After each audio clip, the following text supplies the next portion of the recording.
Welcome to Southern Sudan Diversity. My name is Tito. Mr. President, first of all, I'd like to congratulate all of the speakers. It's been wonderful hearing all my colleagues on both sides of the aisle state their positions. They've done it so eloquently. And we've all learned a lot. And I'm not sure it's changed anything, but we sure have learned a lot in this process. But I rise today to rebut what I believe is a grave misleading of the American people.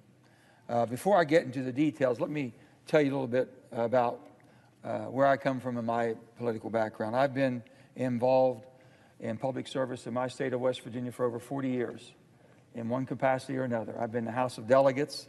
I've been in the state Senate for 10 years. I've been Secretary of State. I've been governor for 2 terms. And now I've been here in the Senate for going on 11 years. When I served in the legislature, I could put a bill on the floor, or I could put a bill in committee, and it would go through committee. It would go to the floor if it came out. I could get amendments on it. Sometimes it passed, sometimes it didn't. But at the end of the day, we had a place we called Junior Rules. It was behind the Senate chamber. You go behind the doors right here, it would be Junior Rules.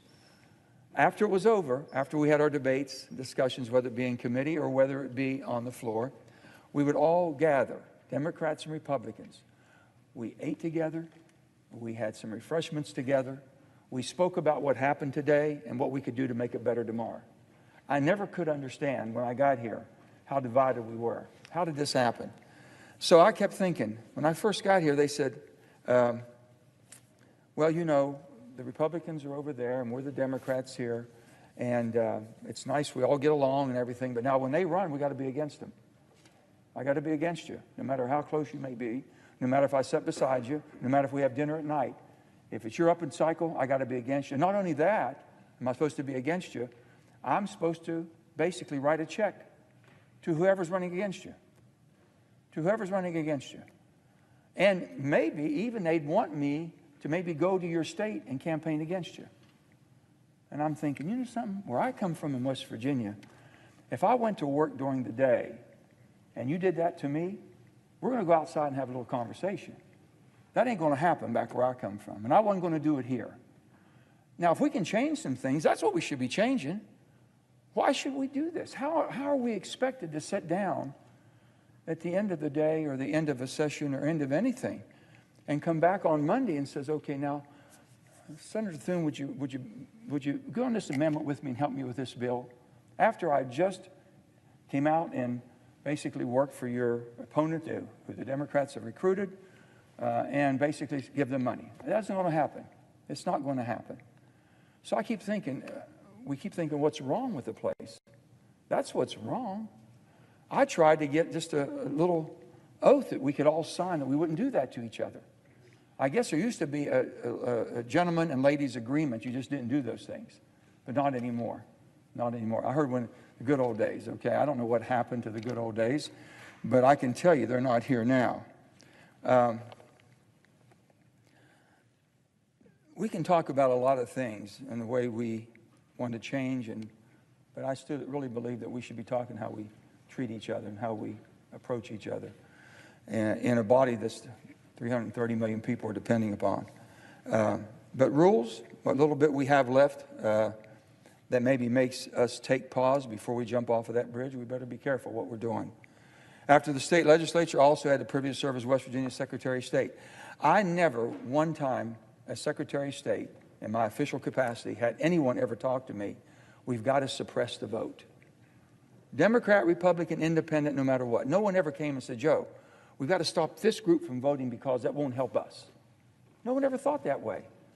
You know where most of my ideas came? I brought in early voting. I had a lot of men working in the mines, shift working and all that, and sometimes on Tuesdays, on our election day, they couldn't get off. They had to work. So someone says, well, you know what we did in our state? We got early voting. We call it no excuse voting. You can come anytime you want. You got 7 days, 10 days, 2 weekends. We did whatever. So I had a hard time getting people to understand. They think, oh, maybe something bad's going to happen. Something nefarious will happen. It took a while for me to get 7 days in. Just one weekend. Fought for that. After I got 7 days, they wanted more.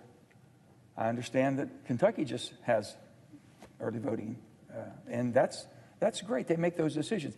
That came out of the experiment we call the Great Experiment, state by state. There's 50 experiments that go on every day in every state. We should learn from them. They should learn from us. We all share together. We've got many former governors sitting here. We know how this works. And that's what we're talking about. I also started a program calling Shares. It was a Shares program. I had low turnout in West Virginia, and I was trying to get the turnout up. So I'm thinking, what can I do? And I always thought this: I can't sometimes teach an old dog new tricks, but I can teach a pup some tricks that maybe get the old dog to follow them. So I called a program called Share, Saving History and Reaching Every Student. Saving history and reaching every student. Because Jennings Randolph, former Senator Jennings Randolph from West Virginia, was the father of the 18-year-old vote. It took him 21 years to get it done. Started back in World War II, didn't get it done until 1970. He was the father. So I had the Jennings Randolph Award. I had every high school competing for it. Because we went out and educated the students. If you're 17 years of age and you turn 18 on election day or before, on a general election day or before, you can vote in a primary election at 17 years of age. No one knew that. Kids didn't know that. We got them all fired up, and I'm going to tell you, we have them awards and made big ceremonies, and all of our election counts went up. Everything went up. Did a good job, and they really, really appreciate it. So we were able to increase the turnouts. But I believe with every fiber in my body that every eligible citizen of voting age should have the right to vote and be protected by law. Everyone. And I think everyone in here believes the same thing. I truly do. That we should be able to do that. Later today, we're going to vote. Now, I'm going to vote again to protect that right, and I'm going to be proud to co-sponsor of the Freedom to Vote Act and the John Lewis Voting Rights Amendment Act. We all have different positions on that, but I'm proud to be part of that. But that's not what we're debating right now. I think we all know that. Right now, we're debating a fundamental change in the Senate rules that will forever alter the way this body functions. For the last year, my Democratic colleagues have taken to the Senate floor cable news airways, pages of newspapers across the country, and to argue that repealing the filibuster is actually restoring the Senate to the vision of the Founding Fathers intended for this deliberate body. My friends, that is simply not true. It's just not true. The United States Senate has never in 233 years been able to end debate on legislation with a simple majority vote. With a simple majority vote, have never been able to end debate. Could not stop a debate. Robert Byrd used to say two things a senator can do. A senator has a right to amend and a right to speak. He always said that. In fact, prior to 1917, there was no mechanism for ending debate in the Senate whatsoever. Couldn't end it. In that year, the Senate adopted a cloture rule. It required that debate to end when 2/3 of the voting senators willed it. Since then, the cloture rule has been amended 7 times, always by regular order. I hear all these things we're talking about, but we forget a lot of the things were done with regular order. Just recently, Senator Schumer, Senator McConnell, basically the debt ceiling. They did that using the rules. You didn't break the rules to do that. You did it. You worked it out, which is the leadership's responsibility. It means that the Senate has followed its own rule book when making changes that affect legislative debate. We've changed rules we've all talked about how many times rules have been changed. We've changed them, but we've changed them with the rules. We didn't break the rules to change the rules. But all of a sudden now we just can't do it anymore. Just got to blow it up. The rule book means that the rules changes are done on the basis of broad bipartisan consensus, not imposed on the minority by raw majority power, no matter who's in power. The majority does not have that power to do that in this Senate. Now my colleagues propose to sidestep this process. They would use the nuclear option to override a rule that we have used ourselves, but now seem to find unacceptable. Unacceptable now. We're going to break the rules to change the rules.